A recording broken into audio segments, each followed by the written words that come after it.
अण्णा कवाचा दात घासतो यास? अरे दातांसाठी भारी असलेलं तोडकर संजीवनीचं दंतप्रभा दंतमंजन आणलंय आणि दंतप्रभा टूथपेस्ट बी आणल्या. त्यात असलेल्या बकुळ, तुंबरू, माजूफळ अशा औषधी दात आणि हिरड्याच नाही तर समद्या जबड्याचं रक्षण करतात. हलणं, किडणं, पडणं एकदम बंद. व्यसनाचं काळं पिवळं डाग बी घालवत्यात. म्हणजे किंमत कमी आणि गुण नामी. म्या बी आणतो बघ. तोडकर संजीवनीचे दंतप्रभा दंतमंजन आणि दंतप्रभा टूथपेस्ट सर्वत्र उपलब्ध.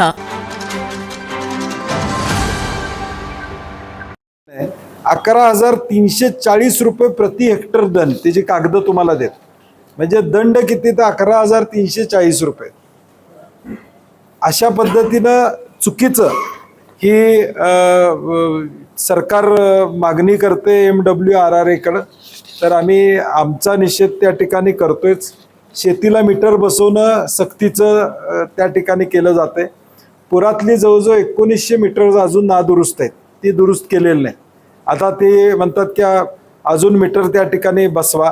विहिरीवरचं पाणी नदीपासून 35 किलोमीटर परिस्थितीत असणाऱ्या विहिरीवर पाटबंधारे विभागाकडून 50% आकारणी घेतली जाते, ती रद्द करावी अशी आमची मागणी आहे.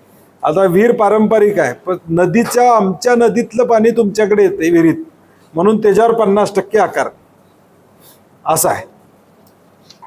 ऊस लागवडाची दंडात्मक तरतूद. आता वसुली होत नाही त्याची जबाबदारी पण शेतकऱ्यावर आहे किंवा ग्राहकावर आहे. ती जबाबदारी आमचं म्हणणं आहे अधिकाऱ्यांच्यावर फीस करा. तुम्ही आम्हाला दोष तुम्ही कशाला देता? आता STP, ETP ही जबाबदारी कुणाची आहे? महानगरपालिका, नगरपालिका, जिल्हा परिषद, ग्रामपंचायत.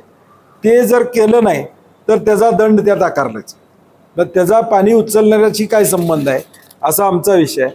औद्योगिक प्रवर्ग अ. आता या अ गटामध्ये आत्ता 26 रुपये 40 पैशानं पाणी पाटबंधारे विभाग MIDCला देतं. MIDC त्याच्यावर परत सेस हा साधारणपणे 20% जिल्हा परिषदचा सेस आहे.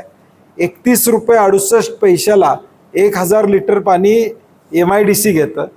MIDC कशासाठी आहेत? औद्योगिक वाढ व्हावी, तिथं उद्योग याव्यात आणि तिथल्या रोजगार व्हावा आणि त्याचा MIDC सबसिडी रेटमधनं 18 रुपयानं ते पाणी पुढं उद्योगाला त्या ठिकाणी. आता MIDCला सुद्धा पाणी घेताना आता दरवाढ फेस करावी लागेल. म्हणजे ह्या दोन गोष्टी आहेत. एक तर मग MIDCला उद्योगावर दरवाढ करावी लागेल किंवा सबसिडी आणखीन वाढवावं लागेल. म्हणजे तो फटका तिथं आहे. ती आकडेवारी मी तुम्हाला देतो. यात सगळी अ वर्ग, ब वर्गला जवळजवळ 10 पटीनं दरवाढ त्यामध्ये होत्या आणि घरगुती जवळजवळ 12% 12.5% बोजा सहन करावा लागेल जर महापालिका, जिल्हा परिषद, पंचायत समितीने ही दरवाढ पुढं इफेक्टिव्ह करायची झाली तर.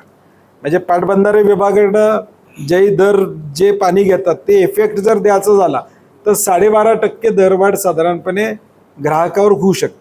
त्यामुळे आपल्या माध्यमातून माझी कोल्हापूर, सांगली, सातारा, पुणे या 4 कृष्णा खोऱ्यातल्या सर्व जिल्ह्यातल्या ग्रामपंचायत, महानगरपालिका, नगर परिषद, नगरपंचायत या सगळ्यांना विनंती आहे की ह्याच्यावर हरकत 5 तारखेपर्यंत घ्यावी.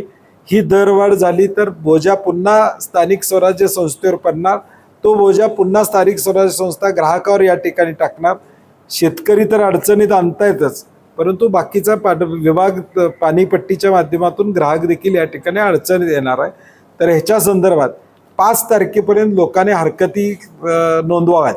आता ज्यावेळी VC झाली त्यावेळी ही जी दरवाढ करणार आहे, मी म्हटलं डॉक्युमेंट तुम्ही ठेवलं होतं का पाटबंधारे विभागात? हे ठेवलं नव्हतं.